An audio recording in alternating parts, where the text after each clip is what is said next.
La diversité de la République démocratique du Congo, la RDC, dans toutes ses dimensions.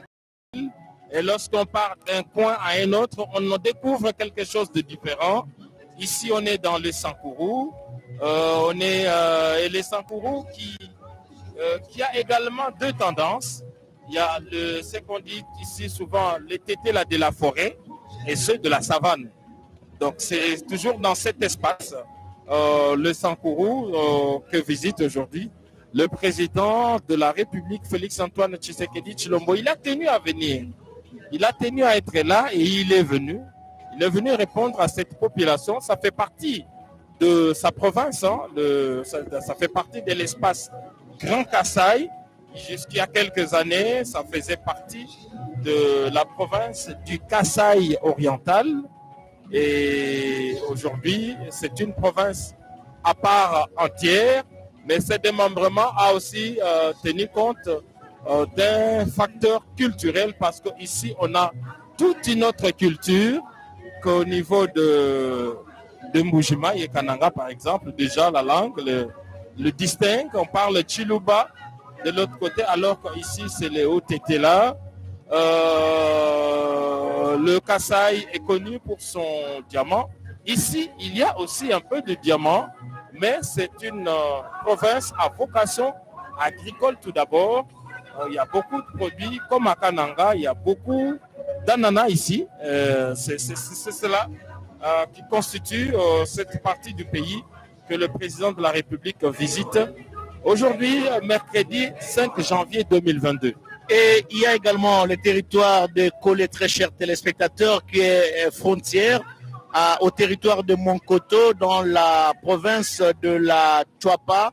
Et dans ce territoire, juste avant de continuer, il faut vous dire que les choses se précisent ici au niveau du stade de Lumumba, où nous nous trouvons actuellement et revenons sur le territoire de Kolé. Ce territoire dispose de plusieurs tribus, dont la plus importante et majoritaire, les plus importantes et majoritaires sont Oindo, Nkuchu, Basho et Tetela. Les trois premières tribus sont les plus anciennes et la présence de la tribu Tetela s'explique par l'exigence des colons belges qui leur imposèrent à venir travailler à Bena-Dibélé. Nous venions de parler justement de cette contrée Bena-Dibélé où il y a un bac pour la traversée de la rivière et à la cité de Kolé et aussi par l'arrivée des Arabes avec Ngongo Loutete qui s'est engagé au service des types pour la traite négrière. Toutes ces tribus tirent leur origine du même ancêtre Mongo, et comme chez nous également à l'Équateur, en province, l'Équateur, je disais tout à l'heure, et précisément dans la province de la Chouapa, comme chez Foulier Bouendé. On y trouve également des tribus minoritaires et réelles comme les Luba, les Kela et les Chiele. Jusqu'à Mathieu Moudibango. Yasolo Blaise Boko qui a outi kotanga penza lisitwale ya Sankuru lolenge maso mabandaki kiloto koma mokomo lelo na bakambi baike bazami okate tukame wala toza komona bilili ba kotasa biso balabala Lumumba ndenge nini ba kumbi tukutuku bazali koya mituka misa kotasa te mokambi kolo azali penza mosika te po komela biso kati na wesinga njokande ezali esengo maboko bofungwami na bana territoire motoba ezwami okate tuka ya Sankuru mpona koyamba lelo mokambi kolo kati etando eke o radio baso bazali kolanda lolenge bilili mpe maloba bazali komolisama bakabaike bazali koyingela Blaise Boko ketalisete Félix-Antoine Tshisekedi Tshilombo pene ya boyingeli kati no esika. Ça bouge, très chers téléspectateurs, c'est bien l'arrivée, on sent le véhicule qui vient de l'aéroport et d'un moment à l'autre, le président de la République Félix-Antoine Tshisekedi Tshilombo va faire son entrée ici au stade Lumumba à Lodja où il est attendu pour son adresse. Giscard l'a dit, il y a autant de monde au niveau du stade, autant de monde à l'extérieur et vous aviez remarqué l'arrivée des motocyclistes, l'arrivée également de quelques véhicules, ce qui annonce justement que d'un moment à l'autre, le président de la République, voilà, la Jeep présidentielle est donc là et elle va faire son entrée ici au niveau de l'aéroport, au niveau du stade de Lumumba. Vous aviez remarqué en même temps que nous, au travers des vitres de cette Jeep, voilà, elle fait son entrée. Le président n'est pas venu seul, il a à ses côtés sa tendre épouse Madame Denise Nyakero, vous regardez la Jeep présidentielle qui est passée juste devant nous et la Jeep qui va s'arrêter, guidée par la police et des roulages. Et d'un moment à l'autre, le président de la République va descendre de sa Jeep. C'est bien l'officier d'ordonnance qui descend, même s'il n'est pas aujourd'hui en tenue officielle, mais c'est lui qui est toujours aux côtés du chef de l'État et le garant de la nation descend la Jeep. De l'autre côté, en bleu vêtu, hein, de l'autre côté, ça sera sa tendre épouse qui fait le tour pour rejoindre son mari, le président qui salue le public ici au niveau du stade de Lumumba.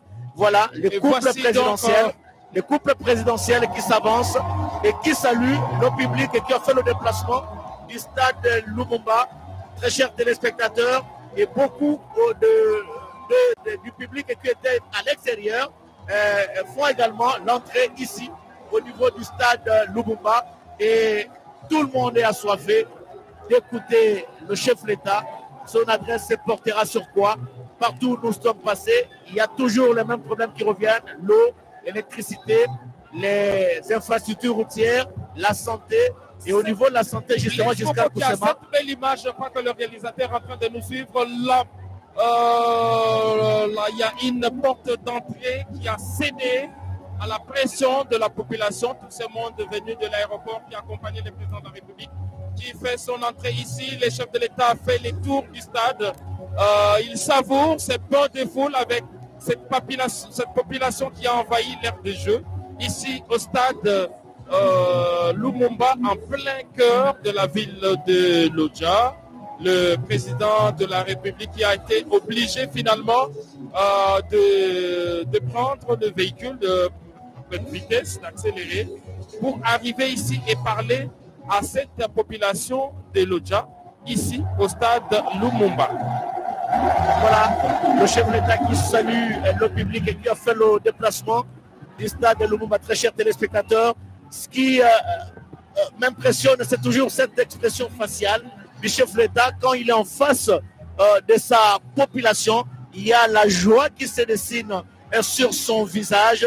Il y a cette proximité que j'ai toujours dit, hein, proximité à la fois psychologique et géographique avec sa population, ce qui est une bonne chose et qui prouve à suffisance que le chef a une communion avec sa population. C'est une proximité affective et effective avec sa population. Partout où il est passé, le chef de l'État fait l'objet d'un accueil délirant. Regardez ces images, au fond, cette porte qui a cédé, cette population qui tient à tout prix à venir ici au stade de Lumumba. Regardez ces images, je crois que le réalisateur va d'un moment à l'autre le prendre. L'aire de jeu est envahie, il n'y a plus d'espace. Le président de la République est là, il va bientôt s'adresser à sa population. Voilà.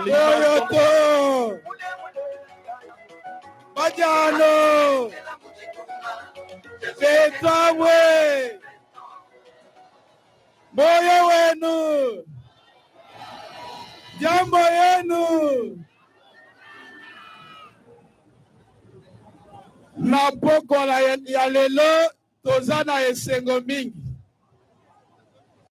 puisque touti komona papa na biso oyo bozalaki kozela wana lelo anyati makolo na ye na mboka na biso. Est-ce que bozali na esengo? Bozana esengo? Bolakisa esengo na bino.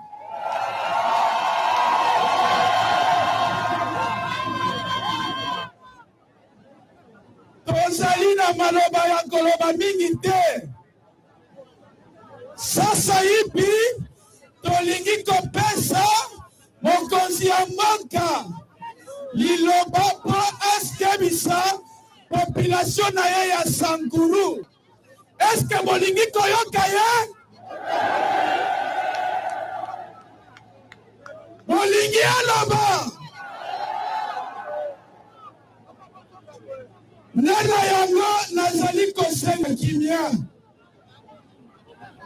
Bozala na kimia papa na biso aloba boyoka moloba oyo amemeli bino. Avec votre silence, je vous prie de parler de vous votre peuple.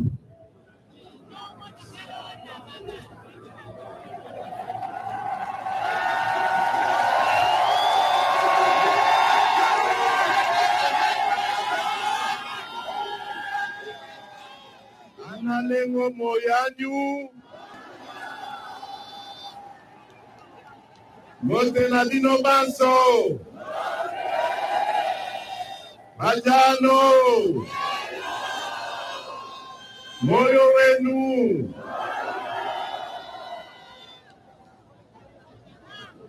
merci mingi bandeko na ngai. Merci nazali na esengo mingi. Nazali na esengo ya komona bino. Esengo ya kosolola pe na bino. Nakomi awa tango eseleki po mosala elekaki epai ya bandeko na biso kuna na Kananga. Nasengi bino bolimbisi po na retard oyo nakomi. Mais likambo te essentiel ezali tomonana toyokana makambo oyo ngai na ye nango nayoka pe makambo oyo bino bozali na yango.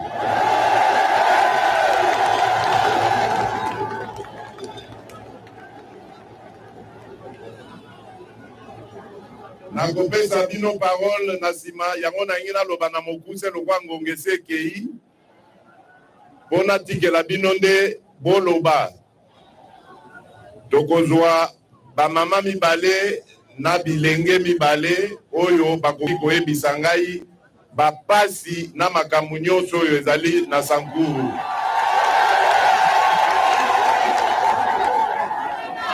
Kasi liboso te na banda esengeli na yebisa bino ke mabele oyo makila na ngai pe ezali awa.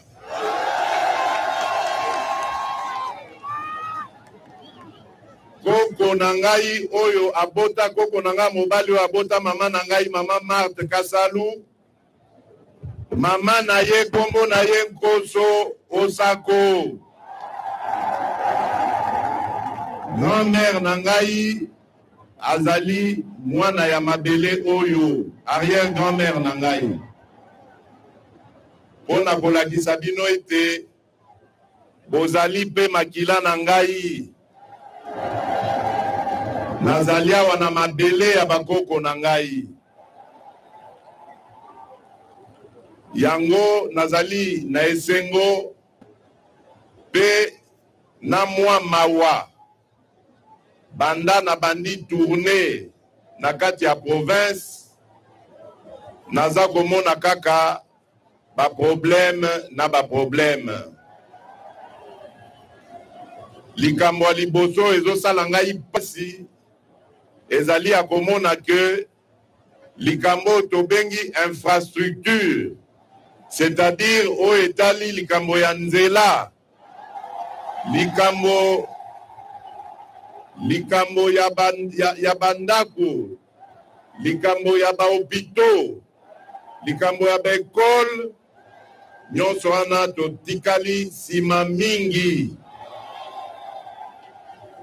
Ezali kosala ngai pasi komona ke mboka lokola ya Congo, mboka oyo eza na bomengo nyonso, oyo bato nyonso ya mokili bazali kolinga, oyo bazali kutu kokanela biso po baya kozwa mboka na biso, biso moko bakolo mboka tozangi ndenge ya kodevelope yango. Ezosala ngai pasi komona différence wana oyo ezali entre capitale ya Kinshasa na intérieur ya pays. Mboka na biso ekoki kozala mboka oyo bana mboka bazali komona pasi te. Yango na ekoyebisa bino tozali ko développer programme na biso tokobanda année oyo tobengi programme ya développement à la base, c'est-à-dire toko développer à partir ya ba territoire na biso. Mboka na biso ezali na 145 territoires. Mbalo yo toko banda na ba territoire. Ba territoire nde ko développer ba province nde ko développer mboka mobimba siko ya Congo. Toko banda na 145 territoires wana kotonga nanu ba infrastructure oyo ya ba territoire. Ba territoire nyonso emonana kezali na bureau ya administration esengeli ya malonga oyo ekoki kotala makambo ya bana mboka. Bandako nyonso ambula matadi ezala oyo ekoki kolakisa ke bokonzi autorité ya mboka ezali. Na 145 territoires, na programme wana 145 territoires, tokotonga l'hôpitalo na territoire nyonso ya Congo. Tokotonga école oyo babengi primaire, secondaire, ya enseignement général oyo ezali ya référence, na école professionnelle pona bato yo balingi misala ya maboko. Nyonso wana po permettre na bilenge basi na bilenge mibali soki basilisi kelasi na bango bakoka kobanda mosala ndenge esengeli. Po ete na yebi ke eloko ebandi ezwa tokotungisa mingi ba jeune na biso ezali likambo ya mosala. Esengeli topesa ba jeune mosala, ba jeune bakoka kotonga mboka. Pote ba jeune bozali avenir ya Congo. Congo na biso lobi tango biso tokoleka ekotikala na maboko na bino. Soki biso tobongisi bino te, to forme bino te, Congo ya lobi ekokufa. Yango wana mayele nanga maso energie na ngai na ingi na tia yango na programme o wana ya 145 territoires po ete na yebi ke ba oyo bakotonga territoire ezali ba oyo baza na makasi, ezali bilenge basi pe mibali oyo bakokoka kozwa responsabilité ya makambo nyonso ya mboka lobi bakoka kokende liboso. Bana mboka likambo oyo etungisi biso mingi pe lisusu na mboka na biso Congo, alors que ce n'est pas normal. Ezali likambo ya agriculture, likambo ya nzala. Na mboka na biso tokoki kokufa nzala te na Congo ya bakoko na biso. Tokoki kokufa ata nzala ta mokolo moko te. Comment se fait-il que tokoki biso mutu toza na mabele abwanya boye kozanga ata farine oyo ya kosala nango fufu, kozanga ata farine oyo ya kosala nango kwanga, kozanga ata makemba oyo ezali kobima partout, ezali kobota partout na mboka Congo, ezali na kopola. Nyonso wana ezali bozangi bolingo envers peuple congolais. Po soki tozalaki na mwa ndambo ya bolingo, peuple congolais ekoki komona pasi te, ekoki kozanga eloko te. Yango na programme ya 145 territoires, volet moko important, le plus important na koloba kutu ezali yo wana ya agriculture. esengeli to développer agriculture Congo mobimba. Po mabele ya bakoko na biso ya Congo ezali mabele moko très fertile. Ebotisaka biloko ya variété nyonso. Tokoki kolona biloko ebele, tokokisi epa na biso nyonso awa, misusu etikali totindi yango bateka na mboka bapaya. Yango nalingi na banda ko développer à partir ya programme na biso ya 145 territoires. Batata, bamama, bandeko, bilenge, basipe mibali, nalingi na loba na bino ete makambo nyonso wana pona kokokisa ngo ekosenga tozala bomoko. Congolais bisika nyonso tozali tolingi kaka bokabwani. Ata awa na Sankuru, plus précisément na Lodja, na yoki pe makambo wana ya bokabwani. Ezali kosala ngai pasi po tozali makila moko, tozali bandeko, tokoki kobomana te po na likambo oyo etali pouvoir. Tozali na bomoko oyo bazwi bokonzi topesa bango bénédiction. Oyo pe batikali babanda kobongama pe po tour na bango pe un jour ekoma. Likambo ya kobomana koyinana ezali wana te.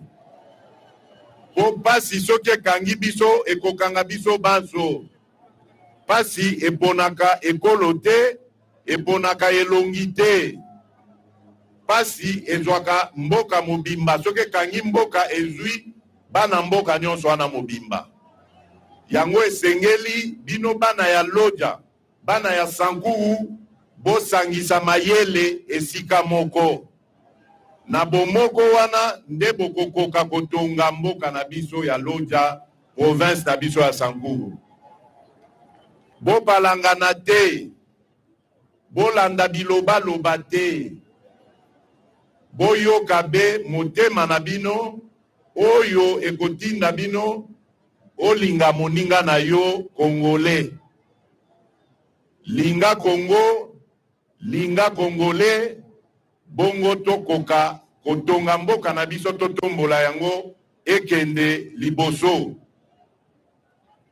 Likambo mosusu nalingi na yebisa bino oyo na telemeli makasi na mboka na biso na banzi boyokaki na cadre ya mission oyo Nzambe abenisaki ngai apesaki apambolaki oyo tozwaka présidence ya Union Africaine.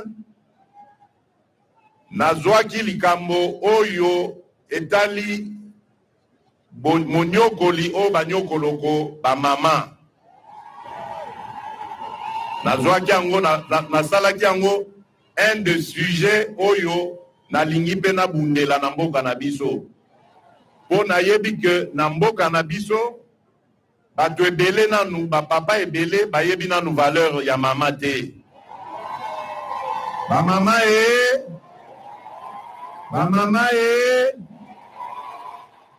boye bake bozali na soutien monene awa. Mama wuta baboti azana no elenge aza mwana esengeli bapesa ye ba chance moko na ndeko na ye mobali. Mama moto aboti biso, mama mutu asimbaka mboka, mama mutu asimbaka libota. Soki to néglige ba mama tozali komi néglige biso moko. Toye bana kopesa ba mama na biso valeur. Banda bo mwana tanga azali kobota maza kokola totika mwana mwasi atanga kelasi na yasi lisa. Azwa pe mayele ndenge moko na mobali. Azela mokolo mobali akomona na po abala ye moko a décider akende libala. Ezala te bokatisi mwana kelasi po mbangu akende kobala abota. Nyonso wana ezali malamu, kasi esengeli mwana mwasi akola akoma pe na âge ya maturité oyo ekosenga ke amema pe oyo aye contribution na kotonga oyo tozali kotonga mboka.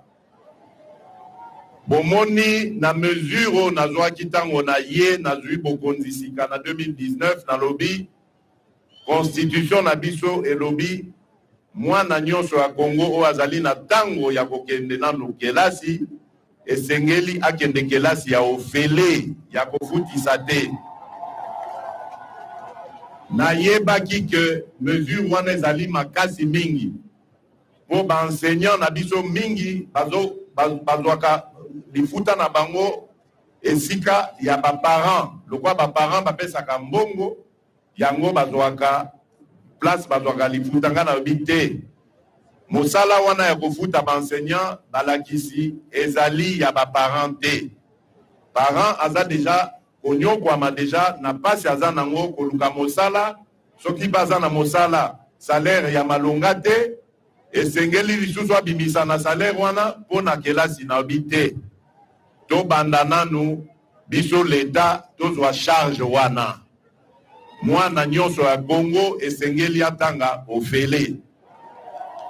Bomoni tango tosali ndenge wana bana basi ebele oyo na mabota na bango basi balongolaki bango na calcul ya kelasi bakoki sikoyo na kozonga kelasi. Bazongi kelasi batanga lokwa baninga na bango mibali lobi bokomona Congo ekotombwama po tokozala na basi na mibali ya malonga o bazali formé oyo bakoka kobundela mboka na biso. Bokoki kozala te na mboka bosepela bino bozokende liboso kategori mususu ya population ezala ya konyokwama ezala ya koyima. Basi na mboka na biso bamama ya mboka na biso bazali na esengo mingi te po tozali kopesa bango bachance mingi te. Esengeli totikela bango pe esika baya na oyo pe bakoki koya nango totonga elongo. Likambo wana ndenge naza koyebisa bino ezali valeur monene nazali koinsiste na yango po na lingi Congo na biso ekota na kati ya lingomba ya ba pays ba nation o babengi moderne o ezali ko se développer na peuple na yango mobimba. Voilà moi moke oyo nazalaki nango ya kosola na bino na pokwa ya lelo. Nalingi ndenge nalobaki bapesa micro na ba mama mibale na ba papa mibale po nalingi koyoka rapport nini réalité nini penza oyo namoni te pe oyo nayoki te oyo ezali kosalema awa na Sankuru, plus précisément na Lodja. Nalingi koyoka bino boyebisa ngai totala ndenge nini moke tokobanda kobongisa makambo maso wana. Maloba eko eza mboka oyo.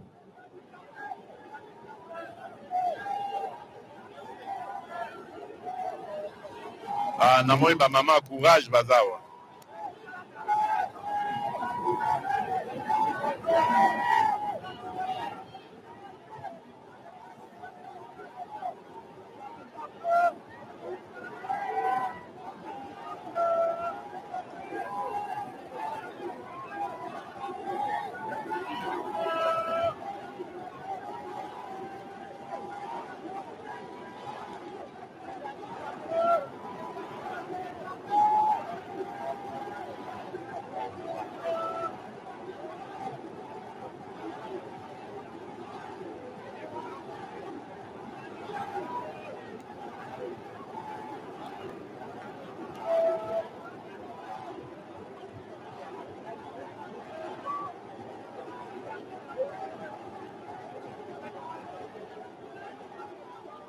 Problème est dans le micro. Il y a un problème avec le micro. La connexion.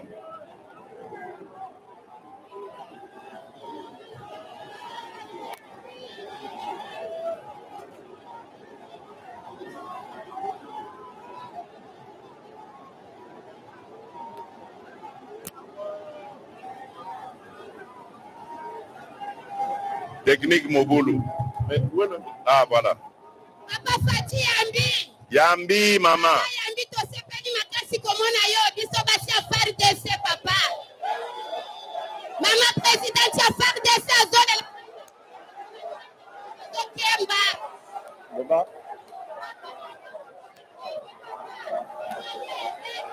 Nanini.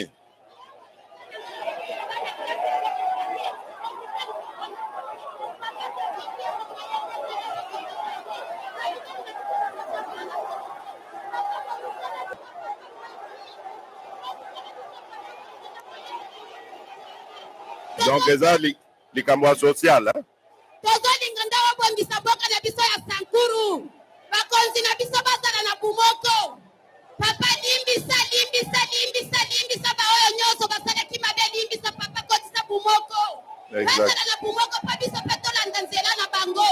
Kotika biso te papa ba mibali na biso ba pete zate. Tozo souffrir papa. Pona komona ta elamba ya kolata boye pasi. Mbongo ya kosala commerce tozana ngote. Salaire tozozo poto futela bana classe. Hôpital kaka wana. Ndako ya kofutela kaka wana. Papa moyeza te papa Fati. Moyeza te na Sankuru. Biso bana mdokuta utambushima yawe tozo souffrir papa moyeza te. Ata ni papa na makolo moyeza te. Mama Denise kanisa biso pona bilamba. Suki na biso atapo kangisa suki eza basi. Mbongo eko uta wapi papa? Bongisa mboka na biso. Limbisa ba député na biso bomoko ezala. Biso to boyi makabo ya boyo bomoko ezala ba député na biso papa. Basala na bomoko. Papa Fati. Salaire ezoko kate. Tobimia wati makolo na aéroport kozonga nanya kosunga biso na transport. Bino bozo yosaka wapi mama? Ngana za mwasi ya FARDC. FARDC aloja Sankuru. Bami bali na biso bazo tambo di makolo tina aéroport. Tozongi makolo tala nano tozo yamba yo suki moya ta ko kanisa suki ezate. Moya ko somba ta elamba ezate papa na ngai. Ongi satalela biso papa. Ça va. Maman. Yambi papa ya bana. Yambi. To yambi ana kombo na Yesu. Amen. Ngai nazali mama président de la police. Papa to souffrir. Eloko ya liboso tozo okufisa bana pona possibilité. Mibali na biso bazali kofuta masasa 60,000. Ngai nazali na bana 10.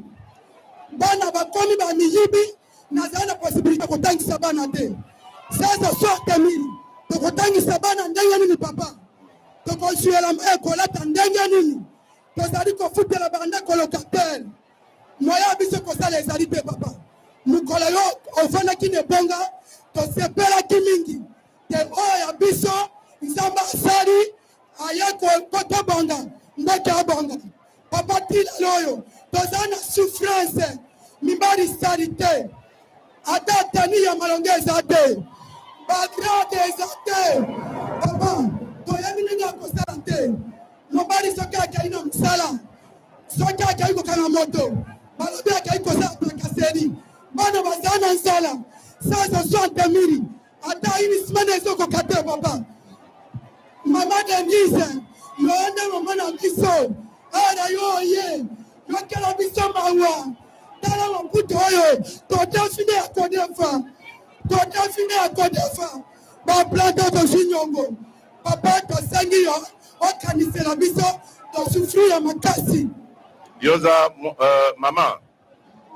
Maman Yoza moi c'est un policier. Moi c'est un policier.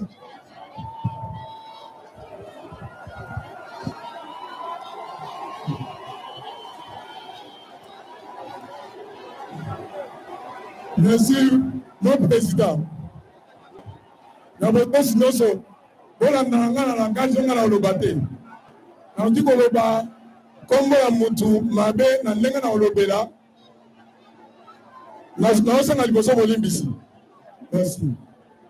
Pardon mpo na ngai mwa miniti wana eza moke naza makambo ebele ya oloba miniti wana eza moke pardon kata na mokuse banda koloba. Merci. Nga kombo nanga Kumbari, nga président de jeune ya territoire ya Loja. Okay. Eloko oyo nga nazosengela yawa awa boye biso tobanda osepela ntango oyo oleki président. Soki moto asepelaki te seke na ndenge na ye, nga nabengaka yo président Fati te, nga nabengaka yo mwana bilaka. Bato babengaka yo Fati babengaka na ndenge na bango, me nga nabengaka yo mwana bilaka. Nini nabengaka yo mwana bilaka? Makambo oyo bandi kosala par rapport na bato bazosala ekeseni oyo ya liboso. Na Loja awa boye nayebi te soki eza monde à part na ngambu ya Congo, soki eza na Congo wana eza mutuna na ngai okoyanola ngai na bosengi nyonso. Mosusu yo soldat na yo ezalaka le peuple d'abord, mais mpo na ngai nazodute le peuple d'abord okotuna ngai na nini? Mutuna ya mibale awa boye nayebi te soki président Olamba nazo gouverner Loja ou bien yo. Mutuna na ngai ya misatu soki nani na yoki motuna na de Benoît Olamba président assemblée. Ah, président assemblée provinciale. Excusez mon frère. Mutuna ya misatu boye na ba député baye na vacances parlementaires ou bien baye te. Pourtant gouverneur en intérim baye abandi ko benga ba chef de service. Est-ce que likambo wana nde ba bengeli bango ou bien koya koyamba yo? Likambo mosusu azosala liste ya kolongola bato nyonso bakoti union sacré, bakoti union sacré bazosoutenir yo, akoti azwi baliste ya bato wana balongola bango mosala okoyoka makelele na nsima ntango oyo ozokende. Pardon, likambo mosusu oyo nazoyebi biso mpona président Benoît Olamba ya oyo ya Sankumu. Pardon, tozozela mwana bilaka azoya ye azosangana na bato na bango mpo balongola ba 6 député ya biso ya province oyo baza epai na epai mpo batya double mpo ya te mpo zonga mpo totikala na potopoto wana. Likambo wana yo kotalela biso makambo oyo ezoleka ya boye soki obongisi te etali yo moko. Likambo ya suka oyo nazonyata sete awa boye na Sankuru UDPS na union sacré ezakoki koexiste te.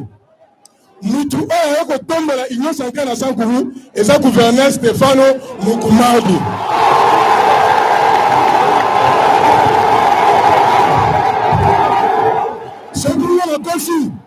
Soki wana kosi nazotuna le peuple d'abord oyo ayo ya sika nazotuna bango bolingi bayanola yo mpo comprendre bolingi nini.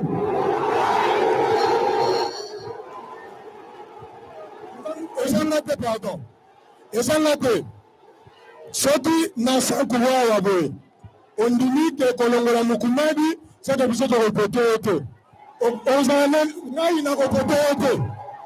Nga nazoloba boye mona bazoprépare bato balanda ngai ok bazolanda ngai me ata baboninga babona lomumba mpona bakosala eloko moko te. ngana nayebisi yo nayebi bango tozali na démocratie bakosala eloko nayebi bango ngana mutu nafandi na bango babebisanga biloko ntango nayebisi Mukumadi masola oyo akomeka kosala likambo akozwa likambo na ngai wana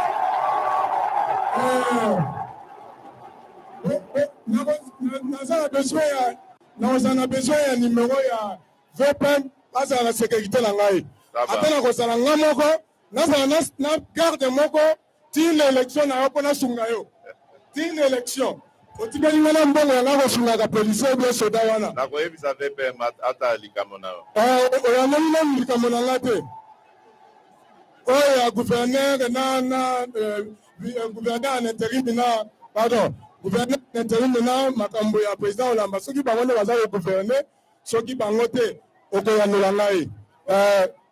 Merci mon président. Merci beaucoup. Papa Yambi. Papa vraiment to sepeli ndenge komi na mboka na yo. Tango komaki na aéroport na banzike olelaki. Depuis mboka oyo depuis 18 ans oyo bandeko na biso bazwaki pouvoir. Basale ate eloko te. Ka tango vepe makomi nda bongiso esiko zomona wana. Même aéroport papa yoka biso mawa. Ba député oyo bazo soutenir yo Bernard Olamba lungoli bango na ebita soki Bernard Olamba nda za président ya République démocratique du Congo. Papa olobaki ke peuple d'abord zonzira biso mkumadi tango okoti na pouvoir. Mkumadi pe akoti papa to sepela ki makasi impunité silaki. Tango alonge papa niko boma bato na masasi. Papa ninga na lobi sécurité na hote na kokufa parce que bato ya FCC bayoka ka moto na wate. Mende solo baboye. Okoyoka ke babomi mwana na ngawa no ya bana koloba. Merci mingi papa. Ozali déjà na courage ya koloba. Moto mabe moto amotema mada banga ka ba courageux. Merci papa. Kolo za na courage. Bato balingi kosalo mabende bakomi na bobangi sikoyo. Merci papa, zonzela biso. Bobangi eloko moko te. Zonzela biso se foni mukuma. Tobunda pona. Merci papa. Tobunda pona ba Congolais bazwa courage ya koloba ba opinion na bango. Merci papa. Na makambo lobi ofingi motote, otongi motote, olobi eloko yo liberté ezali kotinda yo loba opinion na yo. Merci papa. Mende na kosenga bino pe bo respecter pe ba opinion ya bato yo bazali kokanisa loko bino te. Ya mwana mboka itonga makandengo wana. Yo pesi ya yo ba respecter yo. Oyo baza contre yo, yo pe respecter yo. Lobine bon wana eza pe opinion na yo. Sikoyo oya kozala na majorité nde ye wana nde tokolanda. Merci papa, merci. Voilà, nde yango nazoloba. Botikali su na liloba. Excellence, je crois que nous avons terminé. Malheureusement, toza susu na ngonga mingi te, malheureusement bolimbi sangai, mais ezali mbala ya suka te tomonani. Na uti koyebisa bino awa tozali ko lancer année oyo na année prochaine programme ya développement ya 145 territoires.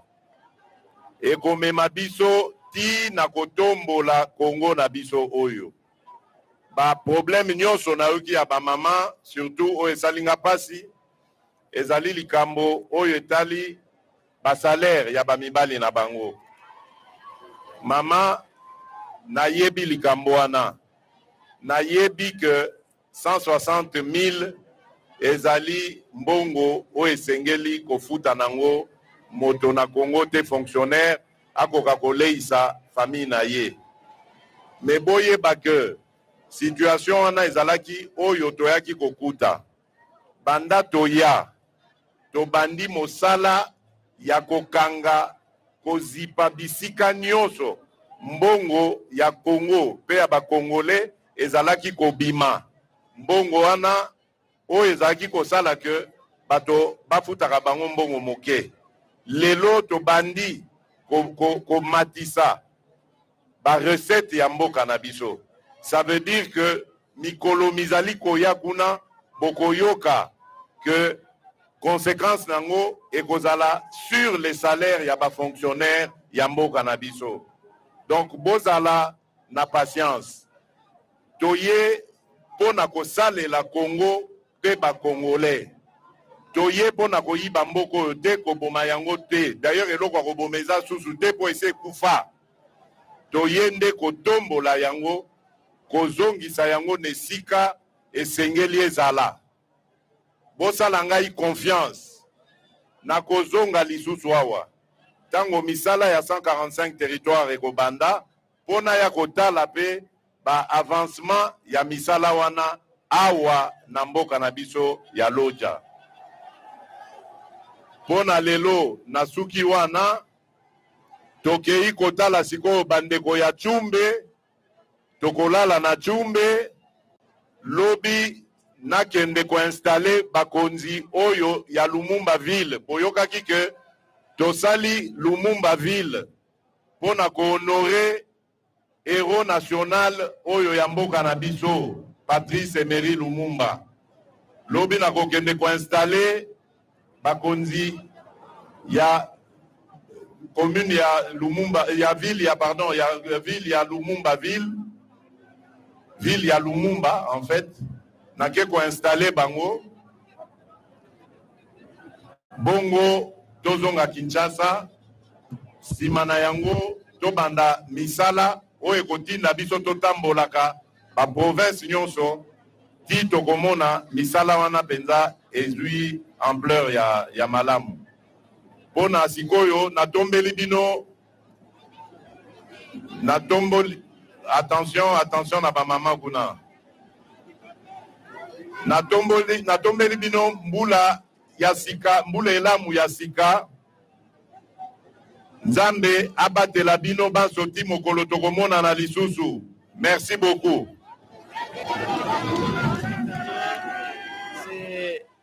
Le président de la République qui venait de s'adresser à la population de Lodja, qui a fait le déplacement du stade Patrice Lumumba ici à Lodja.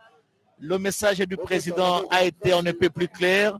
Tout le développement de ce pays partira des 145 territoires. Les programmes avaient été lancés par le Premier ministre Jean-Michel Samaloukonde à partir de Songololo. Nous sommes dans la province du Congo central et partout où il est passé, le président ne cesse jamais d'insister sur le développement de la RDC qui doit partir de la base. Il a parlé également de la gratuité au niveau de l'enseignement et il a donné la parole à quelques mamans et quelques papas qui ont parlé des préoccupations des uns et des autres ici au niveau de Sankourou. Et je crois que c'est une approche qui est bonne, hein? Être en contact avec la population. Mais nous avions remarqué quand même une certaine dynamique ici concernant le gouverneur Moukoumadi. Beaucoup ont plaidé pour son cas. Et d'ailleurs, le locuteur de tout à l'heure a réussi à obtenir un aparté avec le président de la République. Il a été clair dans ses propos. Et on a vu également la réaction spontanée de la population. On ne va pas dire que c'était un scénario préparé, pas du tout. Le président de la République qui est descendu du podium qui avait été érigé ici au stade de Lumumba. On retiendra également de son adresse l'appel à l'unité. Il était bien informé la population de Sankourou. Effectivement, nous l'avions au début de ce reportage, qu'il y a beaucoup de frictions entre les acteurs politiques, mais ils avaient pris la décision de mettre de côté leurs divergences et de s'unir. Le premier résultat, c'est la rédaction de ces mémorandums qu'ils ont rédigés ensemble. Et c'est la première fois qu'on voit toutes ces personnalités ensemble. Le président de la République a lancé un appel à l'unition et il dit c'est qu'ensemble qu'ils peuvent reconstruire Lodja. Le président de la République a fustigé également ces contrastes entre le train de vie à Kinshasa et en province. Le pays est pauvre, il a même dit que le pays est appauvri et que l'une des solutions, c'est son programme. Alors, Blaise Mokokia, je crois que nous allons prendre en direct le ministre. Nous allons prendre en direct l'honorable Lambert Mende Ombalanga. Honorable, vous êtes en direct sur la RTNC et c'est un plaisir de vous trouver dans votre terroir. D'abord, vos impressions après avoir suivi le président de la République. Le président de la République nous a apporté un vent d'espoir dans notre province qui a été négligé depuis très longtemps. D'abord, depuis que le président Mobutu est venu ici, lorsque nous étions encore enfants, c'est la première fois qu'un chef d'État vienne sans campagne électorale. Il est venu en visite de travail et nous apprécions cela. et il nous a égrené les points qui font partie de son programme de reconstruction de notre pays.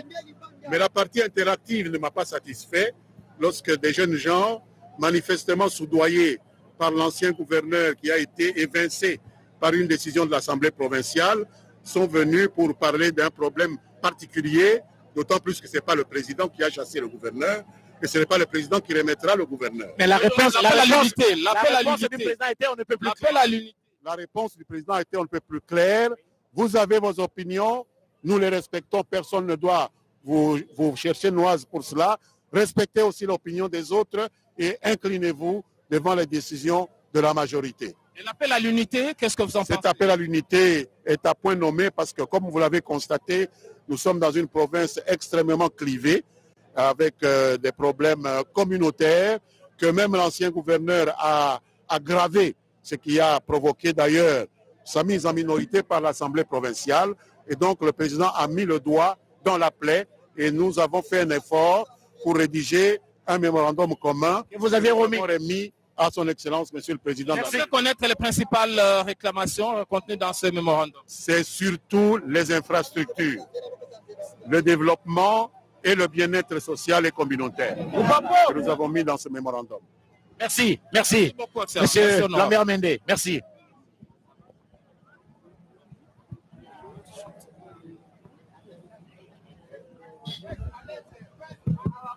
Voilà, très chers téléspectateurs, c'en est fini, hein? C'en est fini pour aujourd'hui ici à Lodja, l'un des territoires parmi les 6 qui compte la province du Sankourou. Grand a été pour la radio-télévision nationale congolaise le plaisir de vous retransmettre en direct cette importante adresse du président de la République à l'instar de toutes les provinces de l'espace Grand Kasaï, partout où il est passé. Nous y étions, nous y serons et nous sommes très contents de vous retransmettre cet important message du président de la République. Merci à toute l'équipe technique ici présente à Lodja, équipe chapeautée par René Ngwangou. Merci à l'équipe technique à partir de Kinshasa.